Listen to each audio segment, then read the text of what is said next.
네, 여러분 안녕하세요. 저는 강화도 조약에 관련된 수업을 맡게 된 진승원 선생님입니다.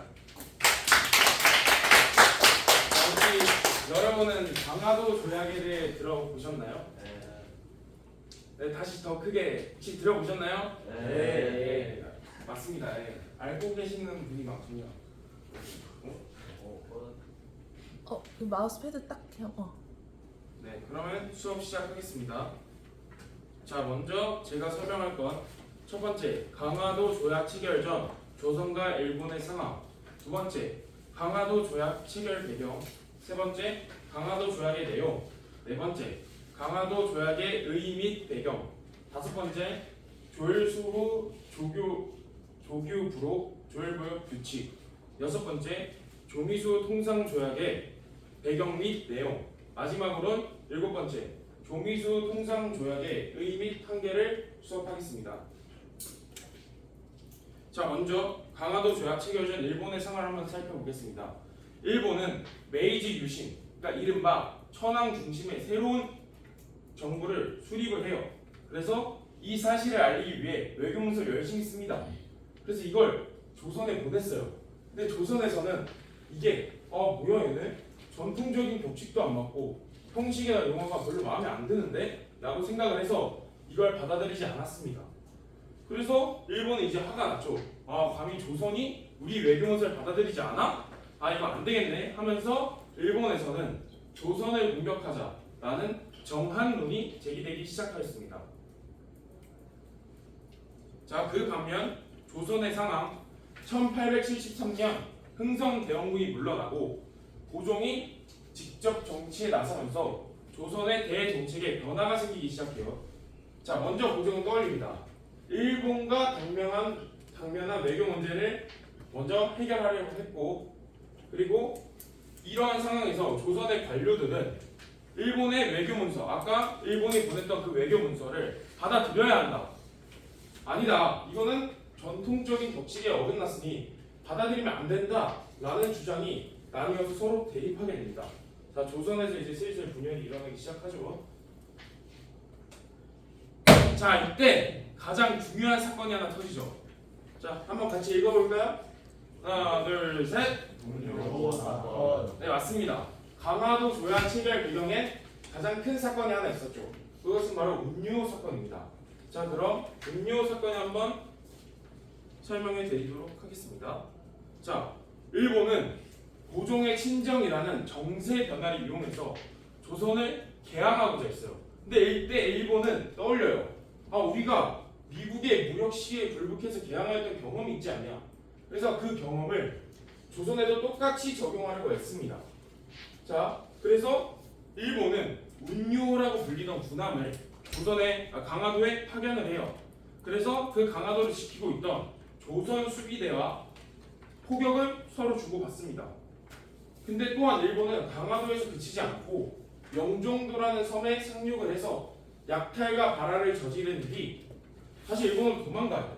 자, 그러면 여러분이 봤을 땐 이 운요 사건 누가 잘못한 것 같나요? 일본이요. 네, 맞습니다. 일본이 잘못한 것 같죠. 근데 이때 조선은 힘이 약했어요. 운요 사건 이후 일본은 이제 운요 사건을 구실로 조선에게 이제 문호 개방을 요구했어요. 자, 혹시 문호 개방이 뭔지 알고 계십니까? 안녕하십니다. 네, 문호 개방이란 건 나라의 문을 개방을 하자라는 것인데요. 결국 조선 정부는 박규수 등 일본 일부 대신들에게 계속 꾸준히 제기되었던 통상개화론을 받아들입니다. 자, 통상개화론이 뭐냐? 자, 말 그대로 이제 서양의 그 나라의 문호 개방, 나라의 문을 열고 서양의 문물을 받아들이고 통상을 해서 그 이제 나라의 힘을 키우자라는 게 통상개화론인데요. 혹시 이해가 되셨나요? 예.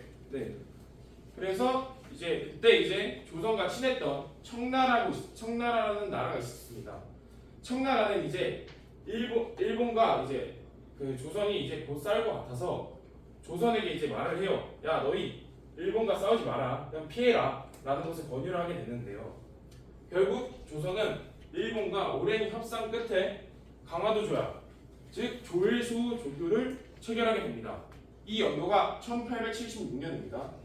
자, 혹시 지금까지 이해가 안 되신 부분 있나요? 네, 감사합니다. 자, 이제 저희가 살펴볼 중요한 내용이죠. 강화도 조약의 내용. 자, 사진 보시면 지금 여기서 이제 일본과 이제 조선이 서로 이제 강화도 조약을 체결하려고 하고 있는데요. 한번 내용을 깊게 들어가 보겠습니다. 자, 제1강 조선은 자주국이며 일본과 평등한 권리를 가진다라고 했죠. 이 조약 근데 조선이 굉장히 좋아 보이지 않습니까? 예. 네. 근데 사실 이 조항에는 숨겨진 의미가 하나 있어요. 그 의미는 뭐냐? 이 조항에는 조선에 대한 청의 종주권을 차단하려는 일본의 침략적 의도가 들어가 있는데요. 혹시 종주권이 뭔지 알고 계십니까? 자, 종주권은 그러니까 간단하게 얘기하자면 그 이제 자신의 힘을 그 나라에게 행사할 수 있는 힘을 얘기하는데요. 종주권이란 건 그러니까 한마디로 이제 청이 조선한테 행사할 수 있는 힘을 차단을 해서 자기가 완전히 조선을 먹겠다라는 일본의 침략적 의도가 드러나 있죠. 자, 제4간 조선국 정부는 부산이해의 제5간에 제시한 두 곳의 항구를 별도로 개항하여 일본국 인민이 왕래하면서 통상하도록 허가한다. 아까 제가 통상 개항론에서 말씀드렸던 통상이라는 단어가 여기도 나왔는데요. 그러니까 한마디로 이제 결국 나라의 문을 열어 자 이제 우리랑 교류를 하자라는 조약인데요. 자 그리고 아까 제5간에 제시한 두 곳의 항구 이제 이것을 설명하려면 제5간을 설명을 해야 되는데요. 자 경기, 충청, 전라, 경상, 함경, 우도, 연해 가운데 통상에 편리한 두 곳의 항구를 골라 개항을 합니다. 여기서도 또 무슨 단어가 나왔죠? 네 맞습니다. 통상과 개항이 나왔죠. 자 통상 한마디로 결국 제4강과 5강은 이제 조선이 그동안 세국 정책을 펼치고 있었는데 이제 나라의 문을 열어 여러 나라랑 교류를 하자 그리고 우리랑도 교류를 하자라는 조약이었습니다. 자 그 다음 제7강 조선국 연해의 도서와 암초. 혹시 도서가 그 책 읽는 것이라고 생각하시는 분 있습니까? 아, 네, 많군요. 그 도서는 여기서 도서는 저도 처음에 책을 읽는 그 도서인가? 라고 착각을 했었습니다. 근데 제가 찾아보니까 도서는 크고 작은 모든 섬을 통틀어 도서라고 하더군요. 그러니까 한마디로 연해 이제 바다에 있는 작은 섬과 큰 섬 그리고 암초. 암초는 뭔지 알고 계시죠? 모르겠습니다. 암초는 바다에 있는 큰 바위를 뜻합니다. 그러니까 이런 것들이 조선은 이제 막 마구마구 바다에 배치가 되어 있기 때문에 이거를 조선은 미리 조사하지 않아 매우 위험합니다. 그래서 일본은 주장을 하나 내세워요. 일본국 항해자가 자유로이 해안을 침략하고 지도를 만들도록 허가한다라는 조약을 내세웠는데요. 여기서 이제 해안 침략권이라는 중요한 것이 나오는데 혹시 해안을 침략하다 할 때 침략하다의 의미를 알고 계신 분 있습니까? 네 맞습니다. 남혁군이 얘기하신 것과 같이 조사하다라는 느낌과 비슷한데요. 구체적으로 말씀드리면 해안을 침략하다라는 건 바다의 깊이나 길이 정도를 재서 지도를 만들도록 허가한다. 이것이 해안 침략권인데 결국 조선은 일본에게 해안 침략권을 허용한 거나 다름이 없죠. 자, 제10간 일본국 인민이 조선국이 지정한 항구 가운데 한 항구에서 죄를 범했을 경우 모두 일본국이 심리하여 판결한다. 그러니까 한마디로 일본 인민 중에 한 명이 만약에 조선에 와서 범죄를 저질렀어요. 근데 그것을 원래 조선에서 판결을 해야지 정당한데 일본은 이제 우리나라 무시해도 돼. 네. 우리나라 시민들이 들어왔으니 이제 우리나라 시민이 우리나라에서 판결하겠다. 즉 영사 재판권을 뺏기게 되었는데요. 영사 재판권은 그 나라에서 범죄를 저질렀을 경우에 그 나라에서 판결한다는 권리인데요. 이것도 결국 일본에게 허용하게 된 조선이었습니다. 자, 여기서 알 수 있듯이 강화도 조약과 의의 및 한계가 있겠죠. 자, 한번 살펴봅시다. 자, 의의. 강화도 조약은 조선이 외국과 맺은 최초의 근대적 조약이다 라는 것이 강화도 조약의 의의입니다. 근데 오히려 지금 한계가 좀 길죠. 자, 한계. 아까 말씀드렸다시피 조약에 해안 측량권을 허용하고 영사 재판권 인정 등은 일본이 조선을 정치적, 경제적, 군사적으로 침략 의도를 드러낸 것이며 명백히 주권을 침해하는 내용이지만 조선은 아무것도 할 수가 없었어요. 이것이 강화도 조약의 의의며 한계였습니다. 자, 저희가 이제 또 다른 걸 살펴볼 것은 조일수후 조규 부록과 조일무역 규칙이었는데요. 한번 살펴봅시다. 자, 조일수 후 조규 부록 주요 내용. 먼저 여기서 조일은 조선과 일본 운영. 자, 제4간 부산 항구에서 일본국 인민이 통행할 수 있는 도로의 이정은 이제 동서남북 각 직경 심리로 정한다. 이 말을 혹시 이해하신 분 계실까요? 잘 이해가 안 되시죠? 네, 맞습니다. 그래서 제가 간단히 한번 추려봤는데요. 거류지 무역을 허용한다라는 것인데요. 자, 거류지 혹시 자세히 알고 계신 분 있나요? 자, 그럼 다 같이 이제 교과서 100쪽을 한번 보시기 바랍니다.